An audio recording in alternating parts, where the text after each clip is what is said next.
என்னது இட்லி? எப்பா இட்லி போட்ட ஏசமான எவ்வளவு பெரிய பூகம் வந்தாலும் சரிடா, நீ ஒரு ஆள் எஸ்கேப் ஆயிருப்பா.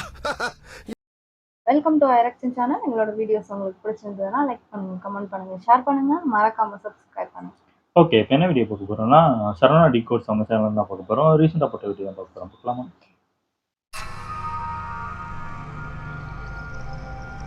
அது சரியா வருடம் 1986 யுஎஸ் உடைய மேசச்சூசெட்ஸில் இருக்கிற பெப்பரல் அப்படிங்கிற ஒரு சின்ன டவுன். அங்க 15 வயதான டீனா போன் மற்றும் அவங்களுடைய சிஸ்டரான 9 வயதான கேரன் போன், இவங்க 2 பேருமே சேர்ந்து இப்ப அவங்க வீட்டில் இருக்கிற பேஸ்மெண்ட்டை நோக்கி ஒருவித பதற்றத்தோட நடந்து போயிட்டு இருக்காங்க. அங்க போனதுமே அங்க குவிஞ்சு கிடக்கிற பழைய பொருட்கள் இருந்து தீவிரமா எதையோ தேட ஆரம்பிக்கிறாங்க. கொஞ்ச நேரத்துல அங்கிருந்து ஒரு ஓஜா போர்டை அவங்க வெடி எடுக்கிறாங்க. இப்ப அந்த போர்டை பார்த்தபடியே டீனா அவங்களுடைய சிஸ்டர் கிட்ட, கேரன் நீ ரெடியா அப்படின்னு கேட்க ஆரம்பிக்கிறாங்க. அதுக்கு கேரனும் எஸ் அப்படின்னு சொல்ற விதமா அவங்களுடைய தலைய மேலையும் கீழையும் ஆட்ட ஆரம்பிக்கிறாங்க. சோ உடனடியா அந்த பேஸ்மெண்ட்டுடைய லைட்ஸ் ஆஃப் பண்ணப்படுது. ஆனா அந்த ரூம்ல ஒரு மெழுகுவத்தியை ஏத்தி வச்சு அந்த வெளிச்சத்துல அவங்க 2 பேருமே இப்ப அங்க அவங்கள சுத்தி இருக்கிற ஆவி கூட பேசுறதுக்கு தயாராகிறாங்க. கொஞ்சம் குழப்பம் மற்றும் கொஞ்சம் பயத்தோட ஒரு டீப் பிரீத் எடுத்துக்கிட்ட டீனா இப்ப அந்த கேம்ல யூஸ் பண்ற காயின் மேல கையை வச்சுக்கிட்டு, அம்மா நீங்க இங்கதான் இருக்கீங்களா அப்படின்னு கேட்க ஆரம்பிக்கிறாங்க. அம்மா இறந்துட்டாங்க. இப்பவே உங்களுக்கு புரிஞ்சிருக்கும், அந்த 2 சிஸ்டர்ஸும் இந்த கேம் மூலமா பேச விரும்புறது வேற யாரு கூடவும் இல்ல, அவங்களுடைய அம்மா கூட தான் அப்படிங்கறது. சில வாரங்களுக்கு முன்னாடி தான் கேன்சர் நோயினால பாதிக்கப்பட்டிருந்த அந்த 2 பொண்ணுகளுடைய அம்மா இறந்து போயிருந்தாங்க. சோ அந்த நாட்கள் வரைக்குமே ஒரு இமை போல இருந்து அந்த பொண்ணுகளை பத்திரமா பாத்துக்கிட்டு வந்த அவங்களுடைய அம்மா இனிமேல் அவங்க கூட இருக்க போறதில்ல அப்படின்னு அவங்களுக்கு தெரிய வந்தப்ப அவங்களுக்கு ஏற்பட்ட அந்த வலி மனதளவுல அந்த 2 பொண்ணுகள் ரொம்பவே பாதிப்படைய வச்சது. ஆல்சோ இந்த மாதிரியான ஒரு சிச்சுவேஷன்ல அவங்க கூடவே இருந்து அவங்களுக்கு ஆறுதல் சொல்ல வேண்டிய டீனா மற்றும் கேரனுடைய அப்பாவான பிராங்க் போனாலையுமே தன்னுடைய பொண்ணுங்க கூட சரியா டைம் ஸ்பெண்ட் பண்ண முடியாத ஒரு நிலை ஏற்பட ஆரம்பிக்குது. பிகாஸ் அவங்களுடைய ஃபேமிலி ஒரு நார்மல் மிடில் கிளாஸ் ஃபேமிலி அப்படிங்கிறதுனால பிராங்க் தன்னுடைய பொண்ணுகளை நல்லா பாத்துக்கிறதுக்காக தன்னுடைய ஆபீஸ்ல எக்ஸ்ட்ரா ஷிஃப்ட்ஸ்ல ஒர்க் பண்ண ஆரம்பிக்கிறாரு. இதனால ஒர்க் முடிஞ்சு அவர் வீட்டுக்கு வர்றதுக்கே டைம் ஆல்மோஸ்ட் நைட் 1 மணிக்கு மேல ஆயிருது. So most of the time அந்த 2 பொண்ணுங்க மட்டும்தான் வீட்ல தனியா இருந்திருக்காங்க. சோ இப்படி அந்த 2 பொண்ணுங்களுடைய வாழ்க்கையில அடுத்தடுத்து நடக்கிற சம்பவங்கள்னால அம்மாவுடைய அரவணைப்பு மற்றும் அப்பாவுடைய ஆறுதல் இது இரண்டுமே கிடைக்காம அந்த வீட்டுடைய சின்ன பொண்ணான கேரன் தான்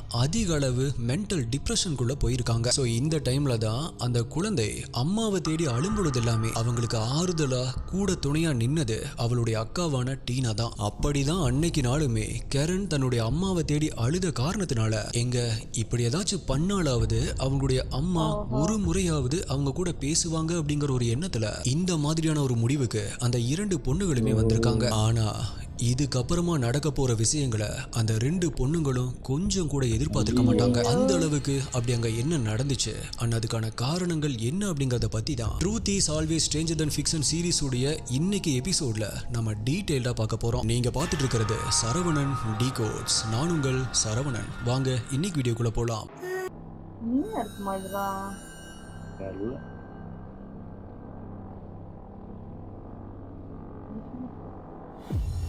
ஐயோ என்னது அம்மா போட்டிருக்காங்க. அந்த ஓஜா போர்டை தங்களுக்கு முன்னாடி வச்ச டீனா, அம்மா நீங்க இங்கதான் இருக்கீங்களா அப்படிங்கிற இந்த கேள்வியை கேட்ட அடுத்த சில நிமிஷத்துல அந்த இடத்துல ஒரு டீப் சைலன்ஸ் உருவாக ஆரம்பிக்குது. அதனால மறுபடியுமே கொஞ்சம் சத்தமா, அம்மா நீங்க இங்க இருந்தீங்கன்னா ப்ளீஸ் எங்க கூட பேசுங்க அப்படின்னு கேட்க ஆரம்பிக்கிறாங்க. பட் இந்த முறையுமே அவங்களுக்கு எந்த ஒரு ரெஸ்பான்ஸுமே கிடைக்கல. இப்ப அந்த சின்ன பொண்ணு கேரன் அவளுடைய அம்மாவை கூப்பிட ட்ரை பண்றா. அன்பார்ச்சுனேட்லி அவளுக்குமே அந்த அமைதி மட்டும் தான் பதிலா கிடைக்குது. இருந்தாலும் கூட அவங்க 2 பேருமே இந்த முயற்சியை கைவிடுற மாதிரி தெரியல. நம்மளுடைய அம்மா கண்டிப்பா இங்க நம்மளை சுத்தி தான் இருப்பாங்க, நமக்காக ஏதாச்சும் ஒரு சைன் கண்டிப்பா தருவாங்க அப்படிங்கிற ஒரு நம்பிக்கையில அம்மா மேல் இருக்கிற அதீத பாசத்தினால தொடர்ந்து இதே மாதிரி கேட்க ஆரம்பிக்கிறாங்க. இப்படியே அடுத்த சில மணி நேரங்கள் அவங்க பல வழிகளில் பேசி பார்த்ததுக்கு அப்புறமா கூட அந்த மௌனம் மட்டுமே தான் அந்த மௌனம் மட்டுமே தான் இங்க அவங்களுக்கான ஒரு பதிலா அப்ப இருந்துச்சு. அண்ட் ஆல்சோ அந்த மௌனம் இப்ப உண்மையிலேயே அவங்க அம்மா அவங்க கூட இல்ல அண்ட் இனிமேலுமே வரப்போறது இல்ல அப்படிங்கிற அந்த வாழ்வியல் யதார்த்தத்தையுமே அவங்களுக்கு புரிய வச்சுது. ஸோ இந்த உலகத்தை ஒரு மிகப்பெரிய கனவோட எதிர்நோக்க வேண்டிய அந்த சின்ன பொண்ணுடைய கண்கள் இப்ப கவலையோட குளமாக ஆரம்பிக்குது. அண்ட் அதிலிருந்து வழிந்து வந்த ஒரு துளி கண்ணீர் இப்ப அந்த போர்ட் மேல பட்டு தெரிக்குது. இப்ப கரண் தன்னுடைய அக்கா மடியில சாஞ்சு தன்னுடைய வலிய போக்கிக்க பயங்கரமா கதறி அழுக ஆரம்பிக்கிறா. சோ டீனா இந்த இடத்துல கரனுக்கு ஒரு அக்காவா மட்டும் இல்ல ஒரு அம்மாவாகவும் இருந்து அவங்கள சமாதானம் பண்ண முயற்சி பண்றாங்க. அப்படியே நேரம் மெல்ல கடந்து ஏறத்தாழ ஒரு 12 மணியை நெருங்கிட்டு இருந்துச்சு. ஒரு வழியா டீனா தன்னுடைய சிஸ்டரை தூங்க வச்சுட்டு தானுமே ரெஸ்ட் எடுக்கிறதுக்காக தன்னுடைய பெட்ரூமுக்கு வராங்க. நடந்த எல்லாத்தையுமே மறந்து கொஞ்ச நேரம் நிம்மதியா கண்ணை மூடி தூங்க முயற்சி பண்றாங்க. அப்ப சடனா யாரோ கதவை தட்டுற மாதிரியான ஒரு சத்தம் அவங்களுக்கு கேட்க ஆரம்பிக்குது. இதனால திடுக்கிட்டு எழுந்த டீனா இந்த நேரத்துல யாரு கதவை தட்டுறாங்க அப்படிங்கிற ஒரு வித குழப்பத்தோட யோசிக்க ஆரம்பிக்கிறாங்க. பிகாஸ் அவங்களுடைய அப்பா கிட்ட எப்பயுமே ஒரு ஸ்பேர் கீ இருக்கும், அதனால அவரா இருக்கிறதுக்கு வாய்ப்பு இல்ல. சோ அது யாரு அப்படின்னு பாக்குறதுக்காக வீட்டுடைய வாசலை நோக்கி டீனா நடக்க ஆரம்பிக்கிறாங்க. இப்ப அந்த டோர் கிட்ட வந்து அந்த டோரை ஓபன் பண்ணி பாக்குறாங்க. பட் அங்க யாருமே இல்ல. நம்ம தான் வேற ஏதோ ஒரு சத்தத்தை கேட்டு கன்ஃபியூஸ் பண்ணிக்கிட்டோம் போல அப்படின்னு தனக்குள்ளேயே திரும்பவுமே தன்னுடைய ரூமுக்கு வந்து தூங்க ஆரம்பிக்கிறாங்க. இப்ப அப்படி வந்து ஒரு 5 நிமிடம் தான் கடந்திருக்கும். திரும்பவும் அதே மாதிரியான ஒரு சத்தம் அவங்களுக்கு கேட்க ஆரம்பிக்குது. சோ மறுபடியுமே டீனா எழுந்து வந்து பாக்குறாங்க. அண்ட் இந்த முறையுமே அங்க யாருமே இல்லாததை பார்த்து ரொம்பவே குழப்பம் அடைகிறாங்க. இப்படியே அடுத்த ஒரு அரை மணி நேரத்துக்கு மேலா தொடர்ந்து இந்த மாதிரியான ஒரு சவுண்ட் அவங்களுக்கு கேட்க ஆரம்பிக்குது. ஒருவேளை தனக்கு மட்டும்தான் இப்படி ஒரு சவுண்ட் கேக்குதா அப்படின்னு டீனா நினைச்சிட்டு இருந்த அந்த நேரத்துல தூக்கத்திலிருந்து எந்திரிச்சு வந்த கேரன் தனக்கும் இந்த மாதிரியான ஒரு சவுண்ட் கேக்குது அப்படின்னு அவங்க கிட்ட சொல்றாங்க. சோ இப்ப அந்த சவுண்ட் எங்கிருந்து வருது அப்படின்னு பாக்குறதுக்காக அந்த 2 பொண்ணுகளும் வீட்டை சுத்தி தேட ஆரம்பிக்கிறாங்க. அப்படி தேடினதுல அவங்களுக்கு ஒரு விஷயம் தெளிவா புரிய ஆரம்பிக்குது. அது இந்த சத்தம் வீட்டுக்கு வெளியிருந்து வரல, கண்டிப்பா வீட்டுக்குள்ளதான் எங்கேயோ இருந்து வருது. அதனால வீட்டில் இருக்கிற ஒரு ரூமா போய் தேட ஆரம்பிக்கிறாங்க. அப்பவுமே அந்த சவுண்ட் தொடர்ந்து அவங்களுக்கு கேட்டுக்கிட்டே தான் இருக்கு. பட் எக்கோ ஆகுறதுனால அது சரியா எங்கிருந்து வருது அப்படிங்கறத மட்டும் அவங்களால கண்டுபிடிக்க முடியல. இப்ப எல்லா ரூம்லயுமே செக் பண்ணி முடிச்சதுக்கு அப்புறமா கடைசியா அந்த பேஸ்மெண்ட் முன்னாடி வந்து நிக்கிறாங்க. அப்படி அவங்க வந்து நின்ன அடுத்த நிமிஷம் அந்த பேஸ்மெண்ட்ல இருந்து தான் இவ்வளவு நேரம் அவங்களுக்கு கேட்டுட்டு இருந்த சவுண்ட் கேட்க ஆரம்பிக்குது. முதல்ல இந்த சத்தம் எதனால வருது அப்படின்னு தெரியாம அந்த 2 பொண்ணுகளுமே ரொம்பவே குழம்பி போய் நிக்கிறாங்க. அப்பதான் அந்த சின்ன பொண்ணு கேரனுக்கு திடீர்னு ஒரு சந்தேகம் எழ ஆரம்பிக்குது. ஒருவேளை நம்ம ஓஜா போர்டு மூலமா கூப்பிட்டதால அம்மா தான் இங்க வந்திருப்பாங்களோ, அவங்களுடைய பிரசன்ஸை நம்ம கிட்ட காட்டுறதுக்காக அம்மா தான் இந்த மாதிரியான ஒரு சவுண்டை கிரியேட் பண்றாங்களோ, இப்படியான ஒரு சந்தேகம் தான் அந்த பொண்ணுக்கு வந்துச்சு. சோ இத அவங்க டீனா கிட்டயுமே சொல்றாங்க. சோ இப்ப இத கன்ஃபார்ம் பண்றதுக்காக டீனா இதுக்கு முன்னாடியே கேட்ட மாதிரியே, அம்மா நீங்க தானா அது, நீங்க இங்கதான் இருக்கீங்களா அப்படின்னு கேட்க ஆரம்பிக்கிறாங்க. அப்ப அந்த இடத்துல மெல்லமா ஒரு அமைதி நிலவ ஆரம்பிக்குது. பட் சடனா அந்த ரூமுக்கு உள்ள இருந்து இந்த கேள்விக்கு பதில் சொல்ற மாதிரியான ஒரு டோன்ல 3 முறை நாக் பண்ற மாதிரியான ஒரு சவுண்ட் அவங்களுக்கு கேட்க ஆரம்பிக்குது.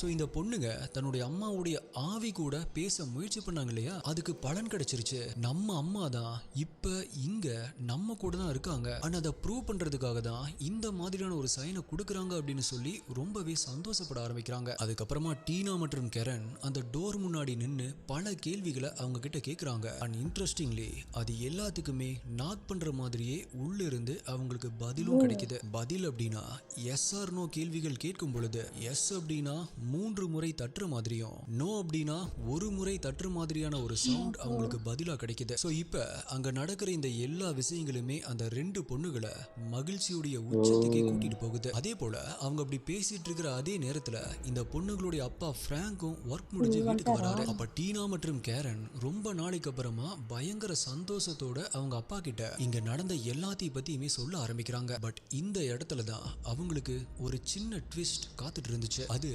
இவ்வளவு நேரமா அவங்களுக்கு அங்க கேட்டுட்டு இருந்த அந்த சவுண்ட் இப்ப பிராங்க் அங்க வந்து அந்த டோர் முன்னாடி நின்னதுமே அவங்களுக்கு கேட்காம போயிருக்கு. சோ அந்த ஓஜா போர்ட் பண்ணும் பொழுது அந்த 2 பொண்ணுங்க மட்டும்தான் அந்த இடத்துல இருந்தாங்க இல்லையா. பட் இப்ப இங்க 3ஆவதா அவங்களுடைய அப்பா இங்க இருக்கிறதுனால தான் அம்மா எந்தவித ஒரு சைனுமே கொடுக்க மாட்டேங்கிறாங்க அப்படின்னு டீனா மற்றும் கேரன் யோசிக்க ஆரம்பிக்கிறாங்க.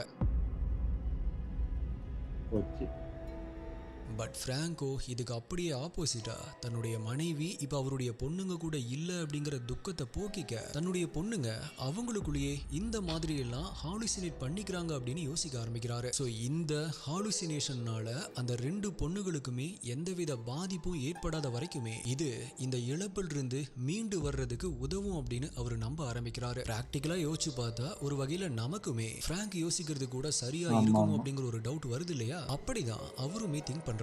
ஆனா அப்ப அவருக்கு தெரிஞ்சிருக்க வாய்ப்பில்ல இது எல்லாமே அந்த வீட்ல அடுத்து நடக்க போற பிரச்சனைகளுக்கான ஆரம்ப புள்ளி மட்டும்தான் அப்படிங்கறது. நாட்களும் இப்ப மெல்ல மெல்லமா நகர டீனா மற்றும் கேரன் 2 பேருமே அந்த இழப்பில் இருந்து கொஞ்சம் கொஞ்சமா மீண்டு வர ஆரம்பிக்கிறாங்க. இந்த சமயத்துல தான் அந்த 2 பொண்ணுகளும் அவங்க வீட்டுல கேக்குற இந்த சவுண்டையும் தாண்டி இன்னுமே சில மர்மமான விஷயங்கள் அங்க நடக்குது அப்படிங்கறத நோட் பண்ண ஆரம்பிக்கிறாங்க. அது கொஞ்ச நாளாவே அவங்களுடைய கப்போர்ட்ல இருந்து இறந்து போன அவங்க அம்மா யூஸ் பண்ணின ட்ரெஸ்ஸஸ் ஒன்னொன்னா இப்ப காணாம போகுது அப்படிங்கறத அவங்க கவனிக்க ஆரம்பிக்கிறாங்க. ஆல்சோ அந்த வீட்டுல இருக்கிற பர்னிச்சர் பொருட்கள், அதாவது சேர், சோஃபா மாதிரி பொருட்கள் எல்லாமே அது யூசுவலா இருக்கிற இடத்துல இருந்து விலகி வேற வேற இடங்களுக்கு தானாகவே நகர்ந்து போய் இருக்கிறதையும் அவங்க கவனிக்க ஆரம்பிக்கிறாங்க. அண்ட் சில நேரங்கள்ல யாரோ அல்லது எதுவும் வீட்டுல அவங்களுக்கு பின்னாடி இருந்து தொடர்ந்து அவங்களையே கண்காணிச்சிட்டு இருக்கிற மாதிரியான ஒரு உணர்வு அவங்களுக்கு ஏற்பட ஆரம்பிக்குது. அந்த உணர்வு ஒரு முறை 2 முறை இல்ல, அடிக்கடி ஏற்பட ஆரம்பிக்குது. ஆரம்பத்துல இந்த விஷயங்கள் எல்லாமே ரொம்பவே வித்தியாசமா இருந்தாலுமே அது அவங்க அம்மா இப்ப அவங்க கூட தான் இருக்கிறாங்க அப்படின்னு சொல்றதுக்கான ஒரு அறிகுறி அப்படின்னு அந்த 2 பொண்ணுகளும் யோசிக்க ஆரம்பிக்கிறாங்க. பட் நாட்கள் போக போக அங்க நடக்கிறது எல்லாமே இப்ப ரொம்பவே மோசமா மாற ஆரம்பிக்குது. சில நாட்களாகவே நள்ளிரவு நேரங்கள்ல அவங்க வீட்டுல யாரோ நடக்கிற மாதிரியும் பேசுற மாதிரியும் சிரிக்கிற மாதிரியான சத்தங்களும் அவங்களுக்கு அடிக்கடி கேட்க ஆரம்பிக்குது. ஆல்சோ அந்த பேஸ்மெண்ட்ல இருந்து மட்டுமே கேட்டுட்டு இருந்த அந்த நாக் பண்ற சவுண்ட் இப்ப அவங்க வீட்டுடைய பல மூலைகள் இருந்து கேட்க ஆரம்பிக்குது. அவங்களுடைய attic, kitchen and sometimes even அவங்களுடைய கப்போர்ட்ல இருந்தும் கூட கேட்க ஆரம்பிக்குது. இது எல்லாத்துக்குமே மேல அந்த ஒரு நாள் டீனா தூங்கிட்டு இருந்த சமயம் அவங்களுடைய பெட்டுக்கு கீழே இருந்து கூட